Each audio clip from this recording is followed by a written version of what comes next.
It's amazing how a 28-year-old life can be executed by a text message.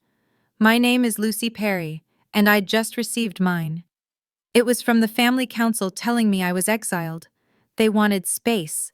What they didn't know was that space meant their mortgages wouldn't get paid and their prescriptions wouldn't be filled. For 5 years, I was the family's secret banker.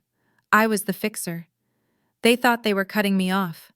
They had no idea they were just cutting their own lifeline. And they really had no idea about the ledger. Like, share, comment, and subscribe to our channel. We always appreciate the time you spent here with us. It was 7:15 p.m. on a Tuesday. The open plan office was quiet, just the click of my keyboard and the low thrum of the server room.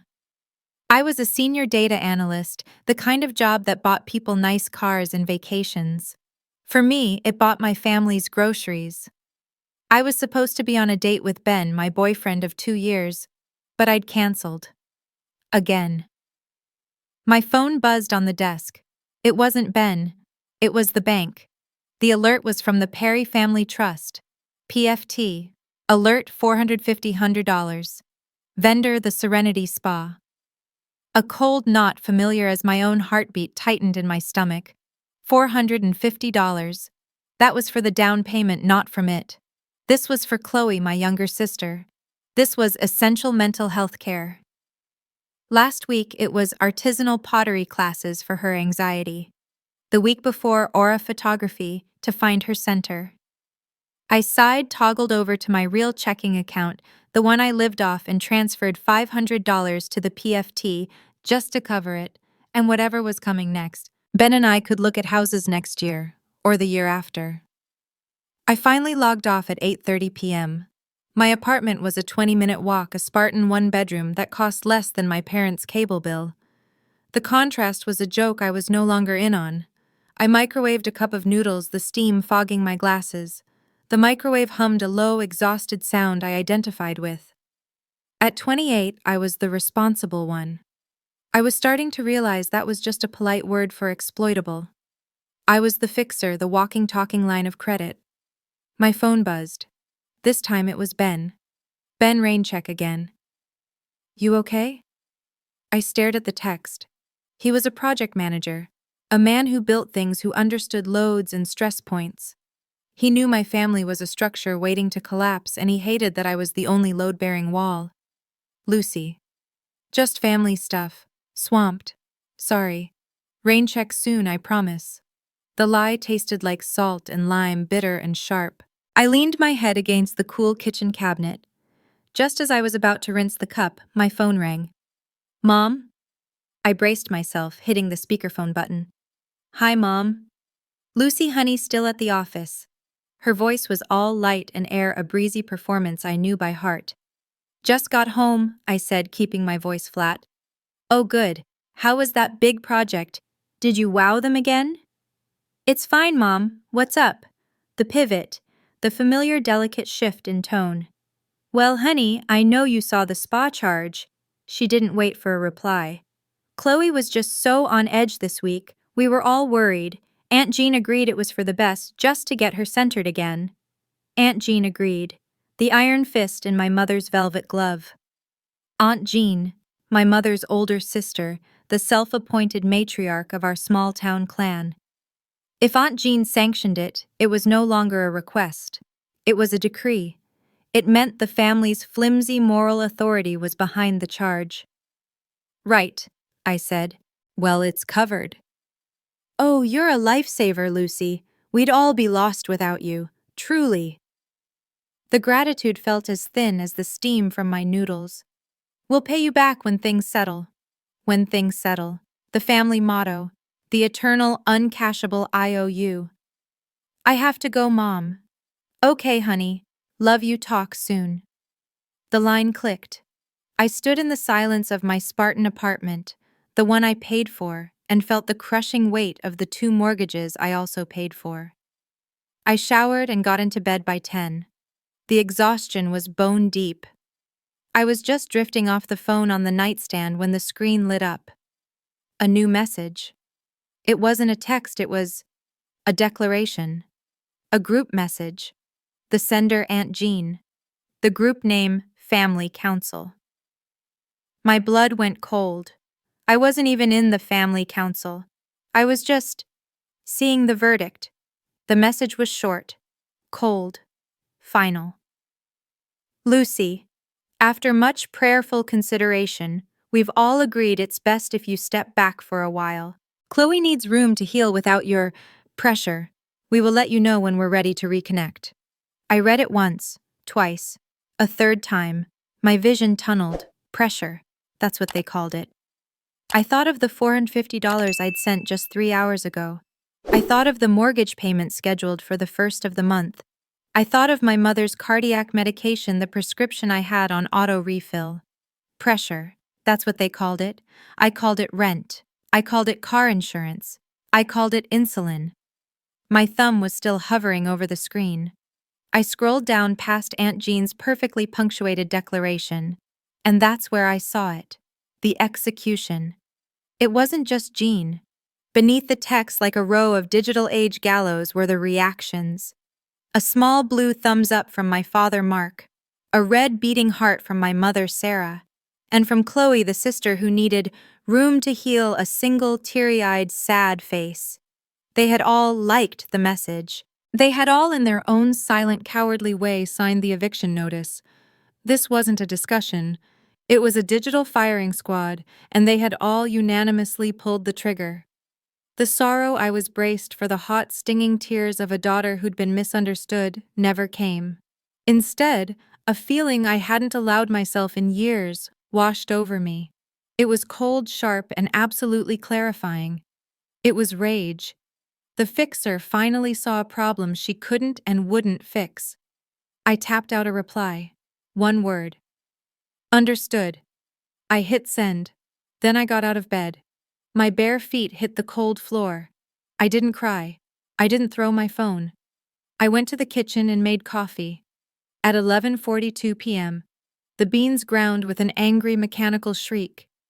As I poured the water, I set the kettle on the stove and turned the burner to high. It began to scream, a high-pitched, piercing wail that filled the tiny apartment. And I thought, finally, something in this room sounds like I feel. I took my mug to my desk. My laptop was still open from work, spreadsheets and data models frozen on the screen.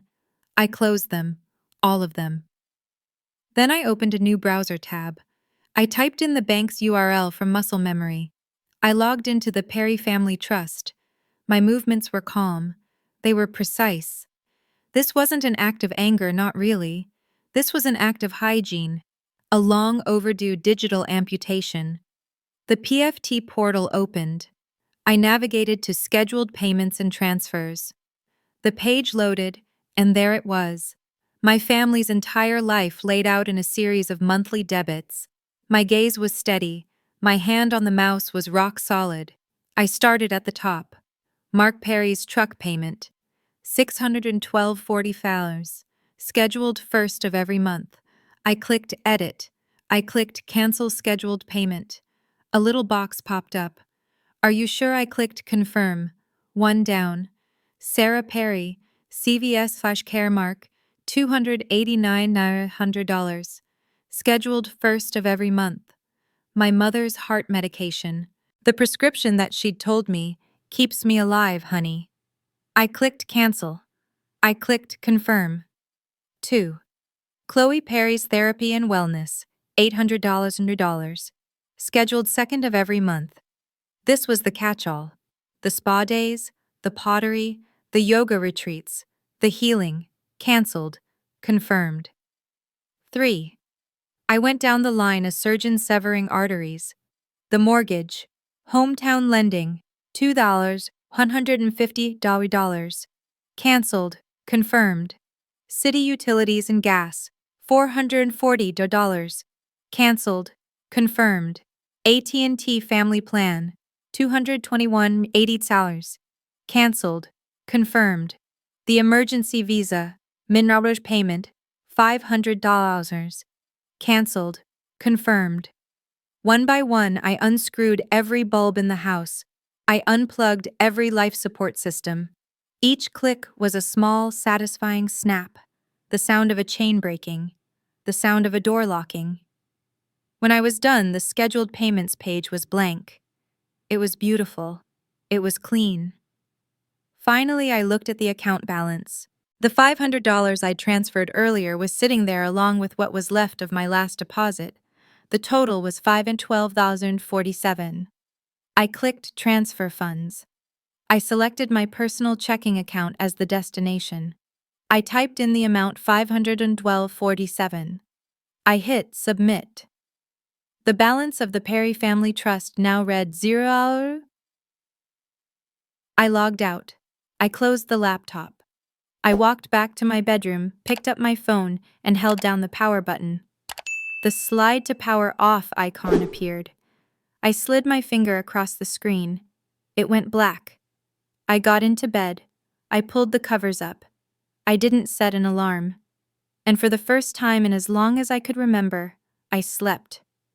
It wasn't a restless sleep filled with anxieties about interest rates and co-pays. It was a deep, dreamless, bottomless void. It was the best sleep of my life. I woke up at 7:00 a.m., not to a 3:00 a.m. crisis call, but to the actual physical sun. It was bright.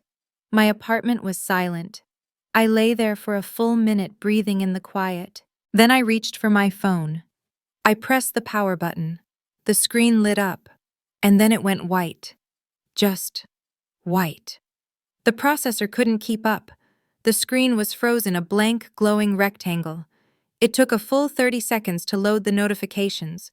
42 missed calls, 89 text messages. The storm had made landfall. I didn't listen to the voicemails. Not at first. I let the technology strip the panic from their voices, turning raw emotion into cold black text. With my coffee mug in hand, I sat at my desk and opened the voicemail app on my laptop, which had synced to my phone. The transcripts were laid out like a digital autopsy report. I documented the fallout with the same precision I'd used to close the accounts. The timestamps told the story of their dawning horror. The first call was at 3:15 a.m. My father. Dad Mark. 3:15 a.m. Lucy, call me. The bank? They're saying the mortgage bounced. What did you do?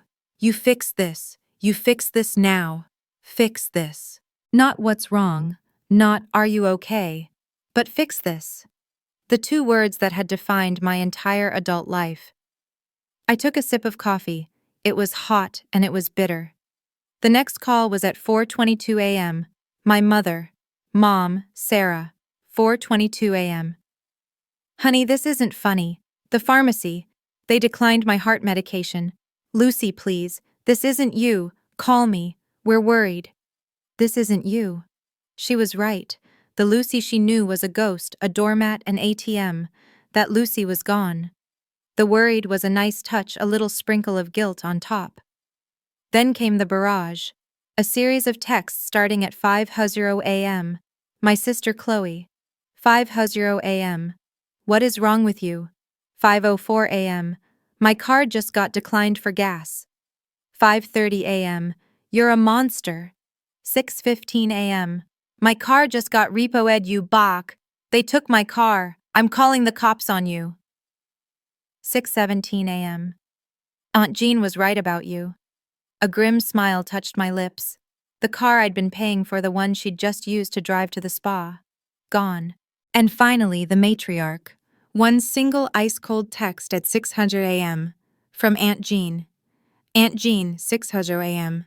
You have made a grave error. We are having a family meeting, Sunday, 2 p.m. Be there. Not a request, a summons. Be there. As if I was a wayward employee being called into her office, not a free woman who had just changed her own locks. I was terrified. A part of me, the part that had been trained since birth to obey, was shaking. But a larger part, a new cold and steady part, felt nothing but validation. Their panic was the proof. It was the receipt for every time I'd said, "I'm fine," when I was drowning. A knock at my door made me jump, my heart hammering against my ribs. I froze. Another knock, firmer. "Luce, it's me. I brought coffee. Ben. I let out a breath I didn't know I was holding. I opened the door and the sight of him solid real holding 2 large coffees from the good place nearly made me cry. He'd seen my "I'm turning off my phone" text from last night and knew. He looked at my face at the laptop open on my desk at the 89 notifications still clustered on my phone's lock screen. "Okay," he said, his voice calm. He walked in, put the coffee on the counter, and read the messages over my shoulder. I expected him to be angry, to say, "I told you so." But he didn't. His project manager brain clicked on. He was focused. "They've declared war," he said quietly, reading Aunt Jean's text. "We need a strategy." He turned to me, his eyes searching mine. He wasn't telling me what to do. He was asking me what I wanted. "What's the play, Lucy? Do you want to turn it back on? Do you want to go to this meeting?" I looked at the messages, at my father's command, at my mother's guilt, at my sister's rage, at my aunt's summons. I felt the old Lucy, the fixer, screaming at me to apologize, to smooth it over, to send the money and beg for forgiveness. "I don't know what I want," I said, my voice hoarse. "But I know what I have." I turned back to my laptop. I closed the voicemail app. I opened my personal cloud drive. Ben watched as my cursor moved to a folder in the back corner of the drive, one he'd never seen. It was password protected. The name was simple. The Ledger. I typed in the 24-character password. The folder opened. "For 2 years," I whispered, "I've been keeping a secret, a spreadsheet." Ben looked at me, a new understanding in his eyes. "They thought I was the family's heart," I said, my voice hardening. "They were about to find out I was its auditor." "The Ledger," I said again. I clicked the file. It opened a sea of perfectly organized, terrifyingly precise data. It was beautiful. An Excel sheet so complex, so meticulously cross-referenced, it was practically a work of art. My art. Ben leaned in, his coffee forgotten. "What? Is this loose?" "It's everything," I said. "Every single penny." I explained to him that I hadn't started it out of malice or as some future weapon. I'd started it for my own sanity. I had to. It was the only way to prove to myself that I wasn't crazy, that I wasn't ungenerous or cold, as Aunt Jean loved to call me. I started it 2 years ago, the night of the patio incident. My father had called me excited. He'd found the perfect patio set, a 6-piece wicker monstrosity with fire pit for $4,000. I'd just paid off one of Chloe's urgent medical bills, a bill I later learned from a high-end dermatologist for cosmetic fillers. I was broke. I was exhausted. "Dad, I'm sorry," I'd said, my voice thin. "We can't afford it right now." There was a pause. Then my father laughed, a sound that wasn't funny at all. "What do you mean we, Lucy?" He'd said, the words hitting me like a slap. "It's family money. Don't be so dramatic." Family money. Not my money. Not the salary I earned, the bonuses I sleeplessly chased. It was family money, which meant it belonged to everyone but me. I was just the steward, the drone, the one who made it so they could spend it. That night, after I cried myself out, I opened a new Excel file. I named it PFT Ledger V1. I started with that month. I went back through my bank statements, and I started to build. "I'm a data analyst," I told Ben, my voice hollow. "My job is to find patterns in the noise," so I did. I showed him the color coding. The spreadsheet wasn't just numbers, it was a story. "The green rows," I explained, pointing. "This is basic survival. The mortgage on their house, the utilities, groceries." The number was staggering, but it was the one I'd accepted. "The yellow," I continued, scrolling. "This is medical. Mom's heart medication, Dad's co-pays, and Chloe's wellness."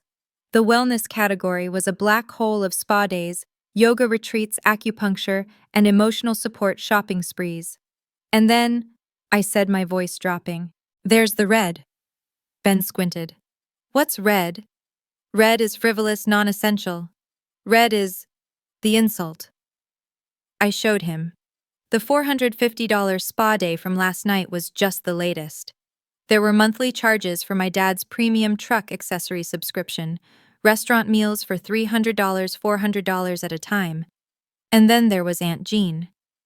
She doesn't even use the fund, Ben said, confused. Not directly, I said. I filtered for the notes column. I'd cross-referenced Venmo and Zelle. Every month without fail, my mother sends Aunt Jean $200 from the PFT, labeled church donation. Aunt Jean, as treasurer of her church, gets a special stipend. My money, has been paying Aunt Jean's salary. Ben just stared, his face pale. Lucy. I never dared to hit the sum button, I whispered. I was too scared. I just tracked it. I never wanted to know the total. He reached for the mouse. It's time to know. His finger hovered over the auto-sum button on the main totals sheet. He looked at me, a silent question. I nodded. Just once. He clicked it. The cell in B4 flickered. The processor calculated 5 years of my life. And then the number populated. It filled the cell, stark and black. $214. $891. I didn't gasp. I didn't scream. A single tear just fell. It hit the S key on my laptop. Then another. I wasn't crying for the money. I wasn't. I was crying for the time. I was 28. This money was my 20s. It was the down payment on a house Ben and I would never buy. It was the vacations we never took. It was the engagement ring I'd told him to wait on. It was the life I hadn't lived, all so they could live theirs. Ben wrapped his arms around me. He didn't say it's okay. He didn't offer platitudes. He just held me, his own anger, a silent, hot vibration against my back. He pulled back and looked at me, his eyes fierce. They didn't just steal your money, Luce, he said, his voice rough. They stole your 20s. And that's when I stopped crying. The sorrow evaporated, replaced by that same cold, hard clarity from the night before. He was right. And this was the invoice. As if on cue, a notification popped up on my laptop screen. A Google Calendar reminder. Event Family Council meeting time. Sunday, 2:00 p.m. Location Zoom link attached. A digital ambush, Ben muttered, reading it. I looked at the screen, at the calendar invite, then at the $214 to $891.56.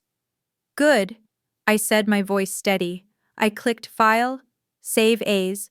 I named the new file PFT Ledger Final.pdf. It's time for my performance review. I clicked Accept on the calendar invite. They wanted me to be there. Oh, I'd be there. And I was bringing receipts. At 1:58 p.m. on Sunday, I clicked the Zoom link. Ben was sitting next to me, just off camera, his hand resting on my back. My fortress. My screen was blank, my camera off. One by one, their windows popped up. Aunt Jean's center screen, of course. She was in her formal living room, the one nobody was allowed to sit in. My parents, Mark and Sarah, were together in their kitchen, looking pale and beleaguered, like hostages reading a script.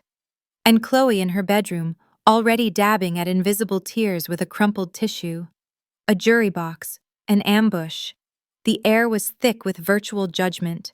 I could see Aunt Jean was wearing her church pearls, the heavy ones she wore for funerals and baptisms.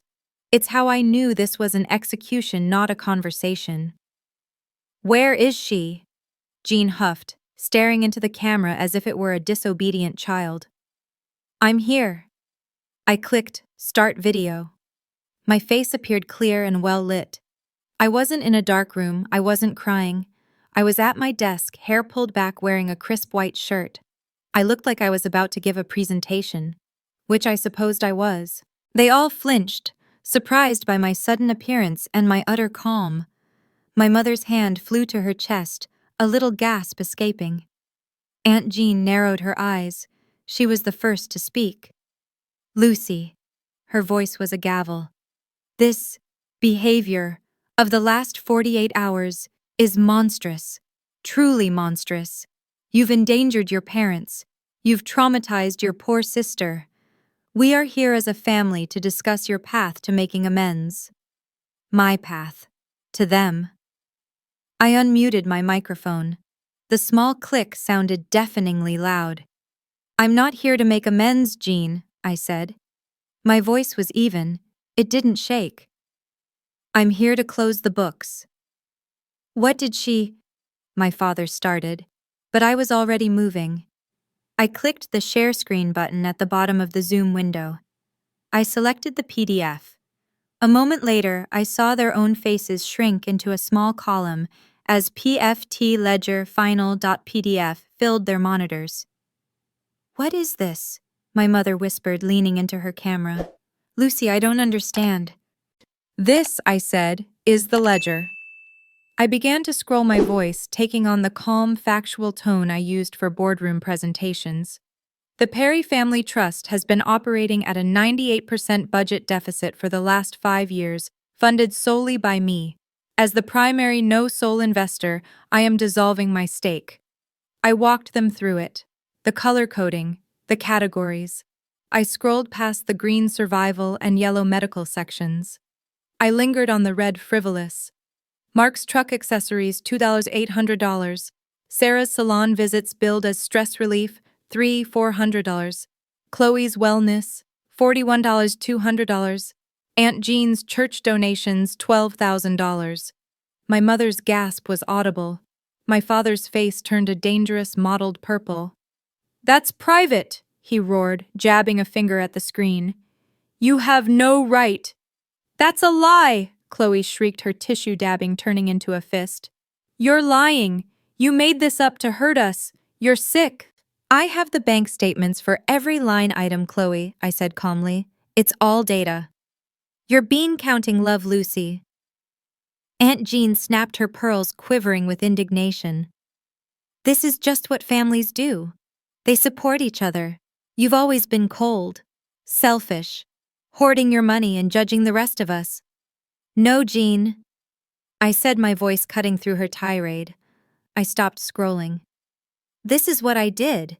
You just sent the bills. You all told me unanimously to step away. So I am. I looked directly into my camera, imagining I was looking each of them in the eye. The ledger is just my exit interview. A stunned, furious silence filled the digital space.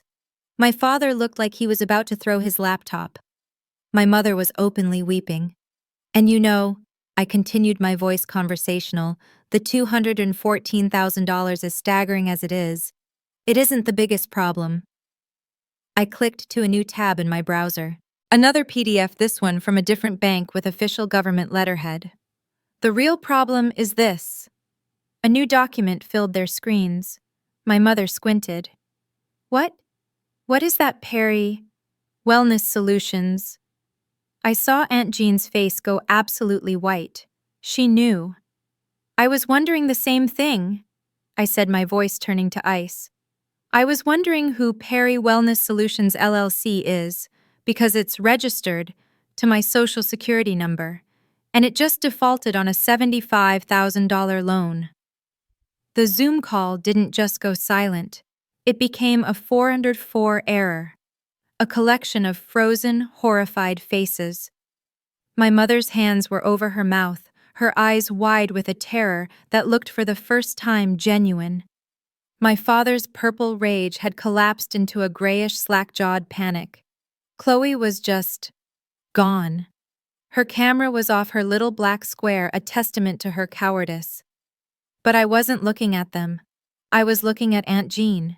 She wasn't white-faced. She wasn't shocked. She was looking at me with a cold, pure reptilian hatred.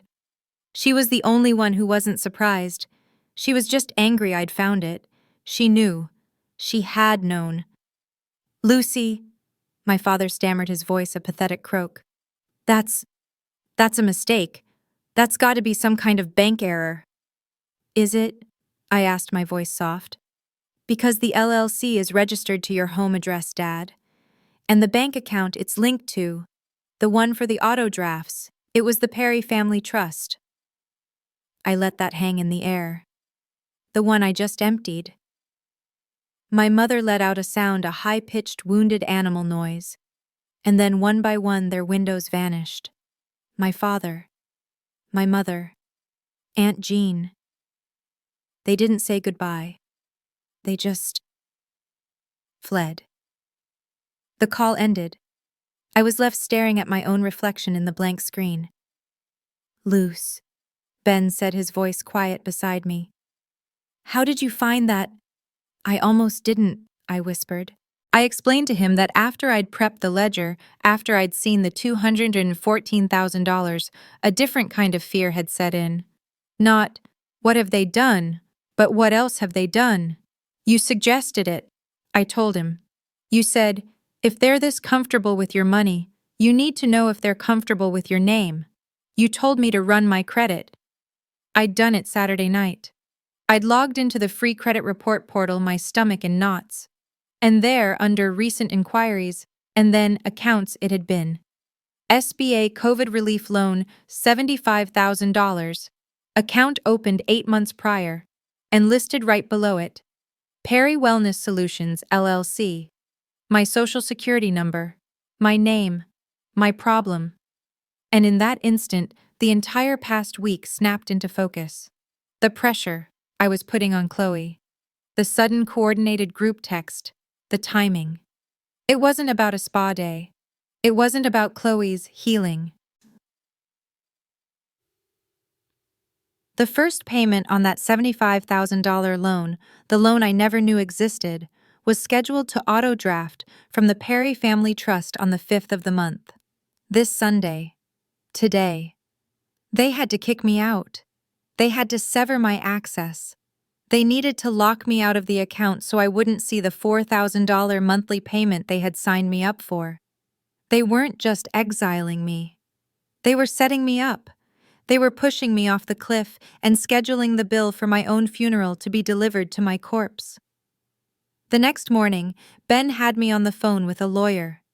A sharp, fast-talking woman named Ms. Alvarez. I'd sent her the PDF. Her voice was all business. This isn't just identity theft, Ms. Perry, she'd said, her voice crackling over the speakerphone. This is wire fraud. That's a federal crime. The signature on this SBA application, the one that isn't yours, that's forgery. Your parents, your aunt, they've committed multiple felonies. You're holding a bomb. Your only choice is when to pull the pin. A bomb. And I had just rolled it into the center of the family council. Now the fallout was beginning. The real kind. My phone buzzed. It wasn't my family. It was my boss, Greg. On a Sunday, my blood ran cold. Greg, I answered, my voice shaky. Lucy, he said, and his tone was wrong. Not warm, cautious. Listen, I got a strange call. From your aunt. Jean, I believe. My stomach hollowed out. Oh no. She called my home number, Lucy. Said you were unwell. That you were lashing out at your family. That you were having some kind of breakdown. And that I should be aware of it for the company's sake. He paused. Is there anything we need to know? They weren't just trying to bankrupt me. They were trying to erase me. They were salting the earth. They were painting me as the crazy, unstable one who couldn't be trusted. It was the oldest play in their book, the one they'd used on Chloe's bad therapists and my dad's unfair bosses. But they'd forgotten one thing. I'm the one who kept the books. The phone call with my boss, Greg, was the moment the floor fell out. Unwell. Lashing out. Breakdown. Aunt Jean's words were a poison, and she had just injected them straight into my livelihood. This was her final scorched earth move. If she couldn't control my bank account, she would destroy my reputation. I hung up the phone, my hands shaking so badly I could barely end the call. She called my boss, Ben. I whispered the words tasting like ash. She told him I was unstable. Ben didn't hesitate. He was already zipping his laptop bag. I know. We're leaving. Now. He grabbed his keys. This isn't your apartment anymore, Luce. It's a fishbowl. They're watching you. We're going. This wasn't paranoia. It was strategy. We drove back to my apartment. The familiar lobby felt alien hostile. We packed a single duffel bag each. Laptops, chargers, toothbrushes, and the small waterproof lockbox where I'd put a flash drive containing the ledger. "We're off the grid until this is done," I said. And for the first time, Ben heard the steel in my voice that matched his own.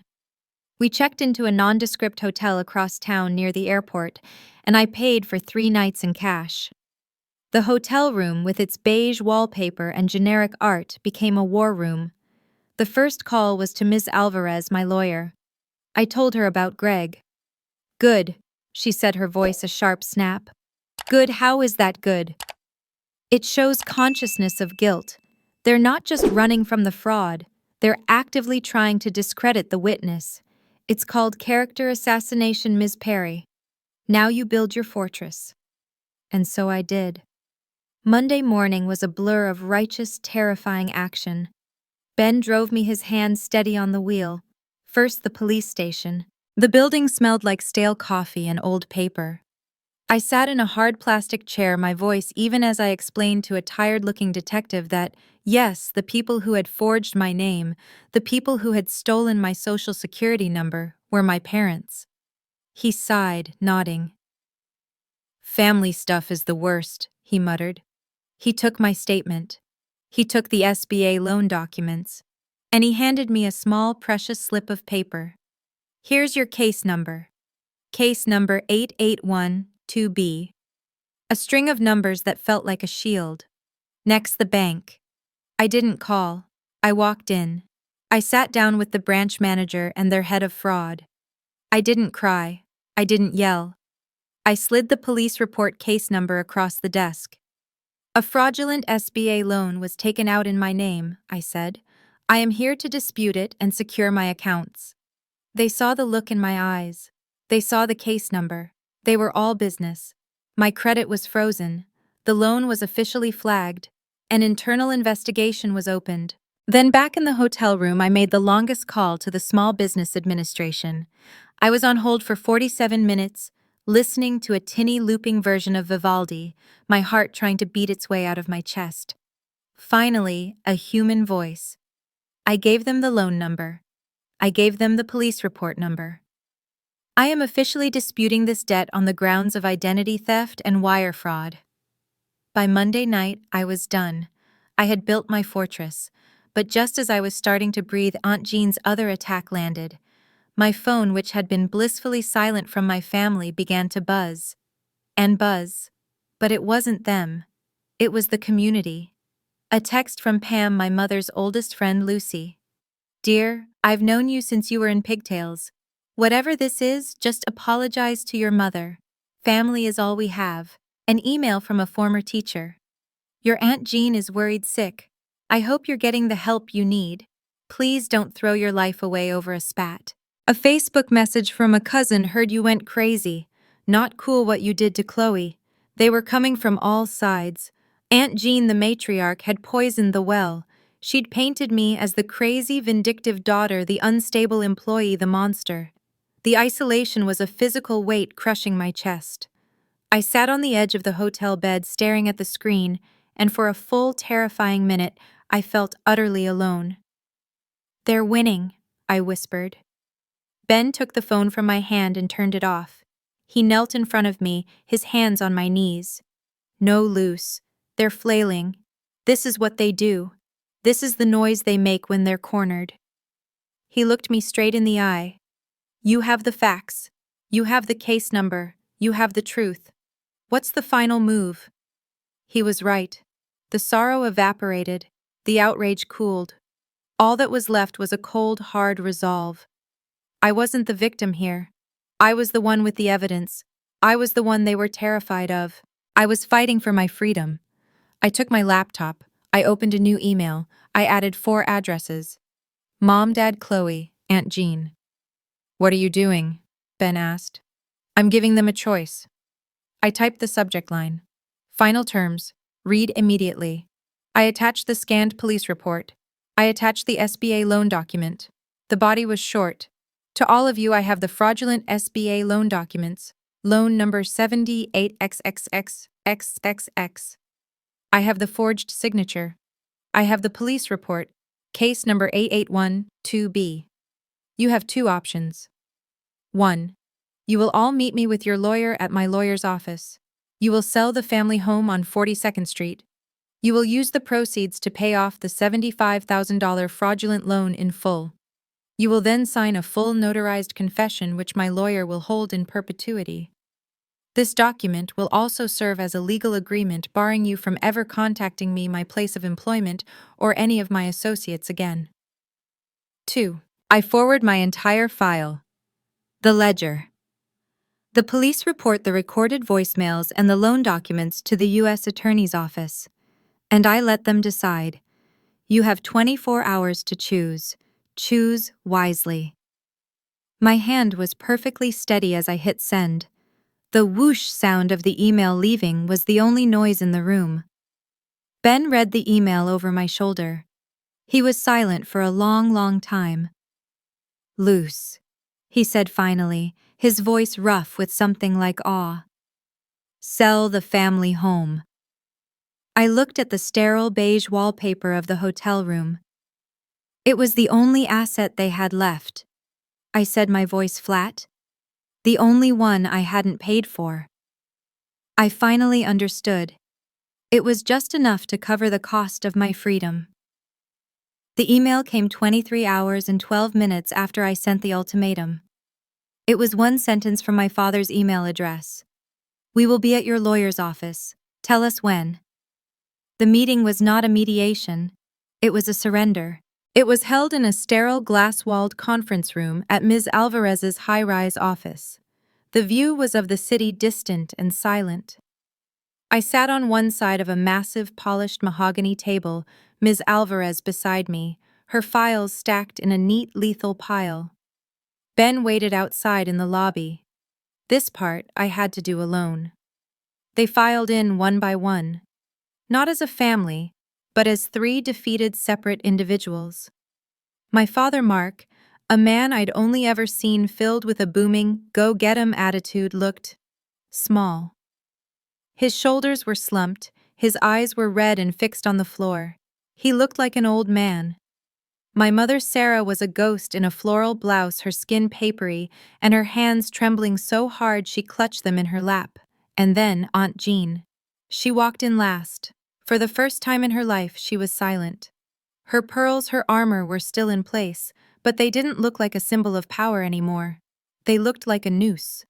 Chloe predictably was not there. She's too sick to come, my mother whispered to the table. The stress. She's not needed, Ms. Alvarez said, her voice cutting off the excuse. She's not on the house title. You three are. She slid 3 identical stacks of paper across the table. This is the settlement agreement. You will find on page 1 the listing agreement for the property at 42nd Street. On page 3, the wire instructions for the payoff to the SBA. And on page 10, the confession. My father reached for it, his hand shaking. Confession, he croaked. A notarized document held by my client detailing the exact nature of the SBA loan, the forgery and the identity theft, Ms. Alvarez said, her voice utterly devoid of emotion. It's the insurance policy that guarantees you will honor page 12, the permanent legally binding no-contact order. Sign it or we adjourn this meeting and I file my brief with the U.S. Attorney. My father's hand dropped. My mother let out a small, quiet sob, a sound that for the first time in my life did absolutely nothing to me. Aunt Jean just stared at the document. Her reign built on whispers and community pressure was useless here. This was a world of contracts and consequences, a world I understood better than she did. She had brought pearls to a gunfight, and I had brought a lawyer. One by one they signed. A notary, a stone-faced woman, entered, stamped each signature, and left. The ink dried. The house would be listed by Friday. The loan would be paid. The confession was locked away. Ms. Alvarez stacked her papers. She looked at me, a flicker of something human in her sharp eyes. Is there anything else, Ms. Perry? I looked at them, the 3 broken people across the table. I searched inside myself for something. Anger, sadness. Pity. There was nothing. The well was dry. The $200,000, the $75,000, the years of my life. It wasn't a debt I could collect. It was a loss I had to cut. The void I felt wasn't loss. It was quiet. It was the sound of the emergency finally ending. No, I said, my voice clear in the silent room. It's done. I stood up. I didn't look back. I walked out of the conference room where Ben was waiting. He stood up, his eyes asking the question. I just nodded. He took my hand and we walked to the elevator, and we didn't look back. 1 year later, Ben and I were on the balcony of our new small rented apartment in a city 3 states away. We were drinking cheap wine and laughing about a disastrous attempt to build an IKEA bookcase. The air was cool and the city lights looked like a promise, not a threat. My new job was demanding, but my boss had never not once been called by a relative. My bank account was my own. It was smaller than it should have been, but it was mine. My phone buzz notification lit up the screen. An email. The sender was a string of letters and numbers I didn't recognize. A new account. The subject, happy birthday. Ben saw my smile fade. He watched me, his expression cautious, not crowding me but just there. I opened it. It was from my mother. Happy birthday. We miss you. The new place is so empty. I read the words. We miss you. The old code for, we miss your money. The familiar tugging guilt. I waited for it. I waited for the sting, the ache, the urge to fix. I took a breath. I looked at Ben. I looked at the new life we were building, this small, quiet, imperfectly wonderful life. I didn't reply. I didn't delete it. I tapped the screen. I clicked block. For years I'd been the family fixer. I'd been their bank, their therapist, their safety net. The ledger was my proof. The proof that the debt was real, but it was never mine to pay. I finally understood that resilience isn't about how much you can carry. It's about what you're willing to set down. I turned the phone over screen down on the table. I picked up my wine glass. And as I looked out over the city, I realized for the first time in my adult life my hand was finally steady. I was free. And with that click, Lucy's ledger was finally permanently closed. It's a heavy line to draw, the one between family loyalty and personal survival. What would you have done? Let us know your thoughts in the comments. We read every single one. If this story resonated with you, be sure to subscribe. Thank you for listening. This has been a story from Radiance. We'll see you next time.